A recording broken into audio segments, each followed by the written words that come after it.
कोकणातील प्रसिद्ध YouTuber, social media influencer आणि गायिका स्वानंदी सरदेसाई हिने अक्षय तृतीयाच्या मुहूर्तावर म्हणजे 19 एप्रिल 2026 रोजी आपल्या आयुष्याची नवीन सुरुवात केली आहे. स्वानंदीने नाट्य दिग्दर्शक आणि अभिनेता विक्रांत रामदास याच्याबरोबर अगदी पारंपरिक पद्धतीने लग्नगाठ बांधली. स्वानंदीने सोशल मीडियाच्या माध्यमातून लग्नाचे फोटोज शेअर करत ही आनंदाची बातमी चाहत्यांबरोबर शेअर केली आहे. त्यांचा हा पारंपरिक विवाह सोहळा स्वानंदीच्या कोकणातील घरी मोजक्या पाहुण्यांच्या उपस्थितीत पार पडला. स्वानंदीने केलेल्या या पारंपरिक आणि साध्या लग्न सोहळ्याची सध्या सर्वत्र चर्चा रंगली असून स्वानंदीचं कौतुक देखील होत आहे. स्वानंदीने कोकणातील तिच्या गावी एका मंदिरामध्ये अगदी साध्या आणि पारंपरिक पद्धतीने लग्नगाठ बांधली. कुठलाही अवास्तव खर्च न करता केळीचे खांब, फुलांच्या माळा, रंगीबेरंगी कागदी पताका असं साधंसं आणि पारंपरिक डेकोरेशन पाहायला मिळालं.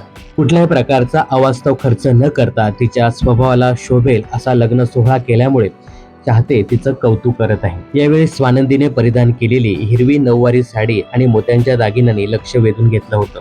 तर विक्रांतनेही पांढरा कुर्ता आणि धोतर असा साजेसा मराठमोळा पेहराव केला होता. या नवदाम्पत्यावर सध्या सर्व स्तरातून अभिनंदनाचा वर्षाव होत आहे.